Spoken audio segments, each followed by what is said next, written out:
ഹരി ഓം. ഏവർക്കും സുഖമാണെന്ന് വിചാരിക്കുന്നു. ഏവർക്കും ആസ്ട്രോ ലൈഫിലേക്ക് സ്നേഹപൂർവ്വം സ്വാഗതം. ഞാൻ AS ദേവനന്ദു. നമ്മൾ സംസാരിക്കുന്ന നമ്മുടെ മകരം രാശിക്കാരുടെ ഫലമാണ്. ഇപ്പം നമുക്കറിയാം, ഈ പുതുവർഷത്തിലെ ആദ്യത്തെ മാസമാണ് ജനുവരി എന്ന് പറയുന്നത് അല്ലേ. എല്ലാവർക്കും തന്നെ അഡ്വാൻസ് ഹാപ്പി ന്യൂ ഇയർ. സന്തോഷമായിട്ട് ഇരിക്കുന്നു എന്ന് വിചാരിക്കുന്നു.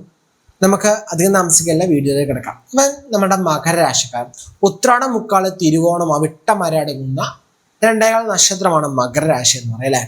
അപ്പൊ നമുക്ക് ഈ നമ്മുടെ ഈ ഒരു ഗ്രഹസ്ഥിതിയൊക്കെ നോക്കുമ്പോൾ നമുക്കറിയാം, നമ്മുടെ 12ാം ഭാവത്തിലാണ് മാസത്തിന്റെ ആദ്യത്തില് എന്ത് ചെയ്യുക, ഗ്രഹങ്ങൾ സ്ഥിതി ചെയ്യുന്നത്. സൂര്യൻ, ബുധൻ, ശുക്രൻ, കുജൻ, ഈ 4 ഗ്രഹങ്ങൾ എന്ത് ചെയ്യുന്നത് മകരൻ രാശിയുടെ 12ാം രാശി, അതായത് ധനുരാശിയിലാണ് ഒരു ജനുവരി പകുതിയോടെ സ്ഥിതി ചെയ്യുന്നതെന്ന് പറയുന്നത്. അതിനുശേഷം എന്ത് ചെയ്യും, ജന്മത്തിലേക്ക് മാറുന്നുണ്ട്. ഓക്കെ. അതേപോലെ തന്നെ നമ്മുടെ 3ലാണ് ശനി സ്ഥിതി ചെയ്യുക എന്ന് പറയുന്നത്. 2ാം ഭാവത്തിൽ രാഹു സ്ഥിതി ചെയ്യുന്നു. 8ൽ എന്താണ്, കേതു സ്ഥിതി ചെയ്യുന്നു. അപ്പൊ ഈ ഒരു ടൈമിൽ നമുക്ക് ചിന്തിച്ചു കഴിഞ്ഞാൽ നമ്മുടെ ഫസ്റ്റ് ഹാഫിനും കഴിഞ്ഞും കുറച്ചുകൂടി ബെറ്റർ അല്ലെങ്കിൽ കുറച്ചുകൂടി നല്ലതെന്ന് പറയുന്നത് നമ്മുടെ സെക്കൻഡ് ഹാഫ് ആയിരിക്കും.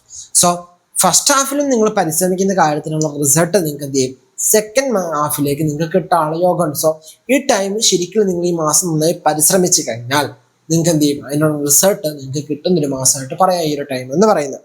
സോ ഇവിടെ നമ്മൾ തൊഴിൽ സംബന്ധമായിട്ട് ബിസിനസ് സംബന്ധമായിട്ട് ചിന്ത കഴിച്ചു കഴിഞ്ഞാൽ നമ്മുടെ പരിശ്രമം എന്താണോ, ഇപ്പൊ ജോലി അന്വേഷിക്കുകയാണെങ്കിൽ ആ ജോലി ലഭിക്കാനുള്ള യോഗം നമുക്ക് ഇതിന് പറയാം. ബിസിനസ് കാര്യങ്ങൾ നിങ്ങളൊരു പുതിയ പ്രൊജക്റ്റിനെ പ്ലാൻ ചെയ്യുന്നു, അല്ലെങ്കിൽ പുതിയ പ്രൊജക്റ്റിന് വേണ്ടി വർക്ക് ചെയ്യുകയാണെങ്കിൽ അതിനൊരു റിസൾട്ട് നിങ്ങൾക്ക് കിട്ടുന്ന മാസമായിട്ട് പറയാം ഈ ടൈം എന്ന് പറയുന്നത്. സോ സാമ്പത്തികമായ കാര്യങ്ങൾ നേടാൻ വേണ്ടി ആഗ്രഹിക്കുകയാണെങ്കിൽ അതിനു വേണ്ടിയുള്ള പരിശ്രമങ്ങൾ നടത്തി കഴിഞ്ഞാൽ നേടാൻ പറ്റുന്ന സമയമായിട്ട് നമുക്ക് പറയാം. പെട്ടെന്ന് അതായത് നമ്മുടെ ആഗ്രഹങ്ങളൊക്കെ പൂർത്തീകരിച്ചെടുക്കാവുന്ന ഒരു മാസമായിട്ട് നമുക്ക് ഈ ഒരു ജനുവരി മാസത്തെ കാണാൻ സാധിക്കും. നമ്മൾ അതിന് വേണ്ടി എന്ത് ചെയ്യുക, പരിശ്രമിക്കുക എന്നുള്ളതാണ് പ്രധാനമായിട്ട് ചെയ്യേണ്ടത്. സോ ഇനി കുടുംബ സംബന്ധമായിട്ട് ഫാമിലി റിലേറ്റഡ് ചിന്തിച്ചു കഴിഞ്ഞാൽ വിവാഹ കാര്യങ്ങളൊക്കെ ചിന്തിക്കുന്നവർക്ക് അത്ര അനുകൂലമായിട്ടുള്ള അവസ്ഥ അല്ലെങ്കിൽ അത്രയും അടിപൊളിയാണ് എന്ന് നമുക്ക് പറയാൻ പറ്റില്ല. എന്നിരുന്നാലും വിവാഹ കാര്യങ്ങൾ ചിന്തിക്കണം അല്ലെങ്കിൽ വിവാഹം കഴിക്കണം എന്ന് അത്ര അല്ലെങ്കിൽ അതിൻ്റെ ടൈം ഒത്തിരി വരുന്നുള്ളവർക്ക് ഈ ടൈം ചെയ്യാവുന്നതാണ്. പക്ഷെ 2ലെ രാഹു 8ലെ കേതും അതുപോലെ വ്യാഴദൃഷ്ടി ഇല്ലാത്തതുകൊണ്ടൊക്കെ നമുക്ക് കുറച്ച് സമയം എടുക്കും നമുക്ക് അതൊക്കെ ഒന്ന് റെഡിയായി വരാനുള്ളത്, അല്ലെങ്കിൽ അതൊന്ന് എന്താണ് സെറ്റായി വരാൻ വേണ്ടി. സോ അതിൻ്റെ കുറച്ച് ടൈംസ് എടുക്കുമെന്ന് മനസ്സിലാക്കുക. നമ്മൾ എന്ത് ചെയ്യുക, അത് മാത്രമല്ല നമുക്ക് ആ വിവാഹം കുറച്ച് നന്നായി അന്വേഷിച്ച് നടത്തുന്നതായിരിക്കും നല്ലതെന്ന് പറയാം. അടുത്ത് നിങ്ങൾ ശ്രദ്ധിക്കേണ്ടത്, പ്രണയ ജീവിതത്തിലായ നിങ്ങൾക്ക് ഈ ഒരു ടൈമിൽ നിങ്ങൾ പല കാര്യങ്ങളെ സംസാരിച്ച് അവിടെ വലിയ പ്രശ്നങ്ങൾ ഉണ്ടാവാതിരിക്കാൻ പ്രത്യേകം ശ്രദ്ധിക്കണം. ഓക്കെ. അത് പ്രണയങ്ങളെ മാത്രമല്ല, ഭാര്യ ഭർത്താക്കന്മാർ തമ്മിലായാലും പല കാര്യങ്ങൾ പറഞ്ഞുകൊണ്ട്, പല കാര്യങ്ങൾ സംസാരിച്ചുകൊണ്ട്, പല കാര്യങ്ങൾ ചിന്തിച്ചുകൊണ്ട് ഇപ്പോൾ പ്രസന്റിൽ പ്രശ്നങ്ങൾ ഉണ്ടാവാതിരിക്കാൻ ശ്രദ്ധിക്കുക. അത് സംബന്ധമായിട്ടുള്ള വർത്തമാനം, അത് സംബന്ധമായ ചിന്തകൾ ഈ സമയത്ത് ഈ ഒരു മാസത്തിൽ ആവശ്യമില്ലെന്ന് മനസ്സിലാക്കുക. സോ അതേപോലെ തന്നെ നിങ്ങൾക്ക് പ്രണയങ്ങൾക്കായാലും ഇനി ഭാര്യ ഭർത്താക്കന്മാർ തമ്മിൽ എന്തെങ്കിലും പ്രശ്നങ്ങളൊക്കെ ഉള്ളവർക്കായാലും നിങ്ങൾക്ക് കൃത്യമായൊരു സൊല്യൂഷൻ, അതായത് തീരുമാനം എടുക്കേണ്ട ഒരു മാസമായിട്ട് നിങ്ങൾക്ക് ഒന്നെങ്കിൽ ഇത് കണ്ടിന്യൂ ചെയ്ത് കൊണ്ടുപോകാം, അല്ലെങ്കിൽ വേണ്ട നോ എന്ന രീതിയിൽ നിങ്ങൾക്ക് പോകുന്ന ടൈമാണ് ഈ ഒരു ജനുവരി മാസം എന്ന് പറയുന്നത്. സോ അതിന് കൃത്യമായൊരു തീരുമാനം എന്താണെന്ന് എടുക്കുക. അപ്പൊ പ്രണയങ്ങളെ സംബന്ധിച്ച് നിങ്ങൾ പരസ്പരം സംസാരിച്ച് എന്താണ് ചെയ്യേണ്ടത്, മുമ്പോട്ട് പോകണോ വേണ്ടയോ എന്ന് ചിന്തിച്ച് എന്ത് ചെയ്യുക, അത് ചെയ്യുക. ഭാര്യ ഭർത്താക്കന്മാരെ ഡിവോഴ്സ് ആവാൻ വേണ്ടി നിൽക്കുന്നവരാണെങ്കിൽ നിങ്ങൾ എന്ത് ചെയ്യുക, ഒരു കൗൺസിലിംഗ് ഒക്കെ ചെയ്തിട്ട് നിങ്ങൾ പരസ്പരം മനസ്സിലാക്കി സംസാരിച്ച് ചെയ്തതിന് ശേഷം നിങ്ങൾ എന്ത് ചെയ്യുക, അതിന് കൃത്യമായിട്ടൊരു അനുകൂലമായിട്ടുള്ള ഉത്തരം സെലക്ട് ചെയ്യുക. അതായത് ഒന്നെങ്കിൽ യെസ് അല്ലെങ്കിൽ നോ, ഒന്നെങ്കിൽ കണ്ടിന്യൂ ചെയ്യുക അല്ലെങ്കിൽ നോ. നിങ്ങൾ ഒത്തിരി വൈകിപ്പിക്കാതെ ആ കാര്യങ്ങൾക്ക് കൃത്യമായിട്ട് തീരുമാനം എടുത്ത് മുന്നോട്ട് പോവുക. അതിന് എന്ത് ചെയ്യുക, അതിന് മുമ്പ് നമ്മൾ എന്ത് ചെയ്യുക, കൗൺസിലിംഗ് ഒക്കെ ചെയ്ത് കൃത്യമായിട്ട് അതിന് ചെയ്തിട്ട് ശേഷം ആ കാര്യങ്ങളൊക്കെ ചിന്തിക്കാം. ഓക്കെ. അടുത്ത നമ്മുടെ കുടുംബ ജീവിതത്തിലേക്ക് കടക്കുമ്പോൾ മൊത്തത്തിൽ നോക്കിക്കഴിഞ്ഞാൽ നമുക്ക് എന്താണ്, ഒരു സ്വസ്ഥമായിട്ടുള്ള അവസ്ഥ. നിങ്ങൾക്ക് പറഞ്ഞല്ലോ, നമ്മുടെ പ്രശ്നങ്ങൾക്കൊരു സൊല്യൂഷൻ കിട്ടുന്ന ഒരു മാസമാണ് ഈ ഒരു മാസം എന്ന് പറയുന്നത്. അടുത്ത സ്ത്രീകളെ സംബന്ധിച്ച് നമ്മൾ എടുത്തു പറയുകയാണെങ്കിൽ ഈ ഒരു ടൈമിൽ കുറച്ച് സമാധാനം, നമുക്ക് ചെയ്യുന്ന ഓരോ പ്രവൃത്തിക്ക് ഒരു അപ്രീസിയേഷൻസ്, നമുക്ക് ചെറിയ രീതിയിലായാലും ഒരു സന്തോഷം, നമുക്ക് നല്ല വാർത്തകൾ നമ്മൾ ആഗ്രഹിക്കുന്നതിൽ നിന്ന് കേൾക്കുക, ഇതൊക്കെ കേട്ടാനുള്ള യോഗം ഈ ഒരു മാസത്തിൽ പറയാൻ പറ്റും. അടുത്ത വിദ്യാർത്ഥികളെ സംബന്ധിച്ച് ഈ ഒരു മാസം സംബന്ധിച്ച് നോക്കിക്കഴിഞ്ഞാൽ നമുക്ക് നമ്മുടെ മാസത്തിന് ഒരു പകുതിക്ക് ശേഷം നമുക്ക് അനുകൂലമായ അവസ്ഥയാണ് നമുക്ക് പ്രദാനം ചെയ്യുന്ന നല്ല സമയങ്ങളാണ്. നമ്മൾ എഴുതിയെടുക്കാത്ത പേപ്പറൊക്കെ ഉണ്ടെങ്കിൽ അത് എഴുതിയെടുക്കാൻ പറ്റുന്ന ഒരു സമയമൊക്കെയാണ് ഇതെന്ന് പറയുന്നത്. സോ അതനുസരിച്ച് നിങ്ങൾ പേപ്പർ ചെയ്ത് നിങ്ങൾക്ക് അനുകൂലമായ സാഹചര്യങ്ങൾ ഒരുങ്ങി വരും. അടുത്ത ആരോഗ്യ സംബന്ധമായിട്ടുള്ള അവസ്ഥ എന്ന് വെച്ച് കഴിഞ്ഞാൽ നമുക്കറിയാം, 2ലെ രാഹുവും 8ലെ കേതും കൂടി എന്ത് ചെയ്യും, ചെറിയ ചെറിയ അലർജി സംബന്ധമായിട്ടുള്ള ഇഷ്യൂസ്, ചെറിയ ബോഡി പെയിനുകളൊക്കെ ഉണ്ടാക്കാനുള്ള സാധ്യത, ഓവർ തിങ്കിങ്, അതേപോലെ തന്നെ സ്ട്രെസ്, അതിനാവശ്യമായ ഭയം ഒക്കെ ഉണ്ടാക്കാനുള്ള സാധ്യതയുണ്ട്. സോ ആ കാര്യങ്ങൾക്കൊന്ന് ചിന്തിച്ച് അതിന് വേണ്ടിയുള്ള ഒരു കാര്യങ്ങളൊക്കെ ചെയ്യുക. മെഡിറ്റേഷൻസ്, നമ്മുടെ ഫുഡ് കാര്യങ്ങൾ കൺട്രോൾ ചെയ്യുക, അലർജി സംബന്ധമായിട്ടുള്ള കാര്യങ്ങൾ എന്താണ് കൃത്യമായി മനസ്സിലാക്കുക, അതിനെ അവോയ്ഡ് ചെയ്യുക. അങ്ങനെ ചെയ്യുന്നത് കുറച്ചുകൂടി ഉത്തമമായിരിക്കും.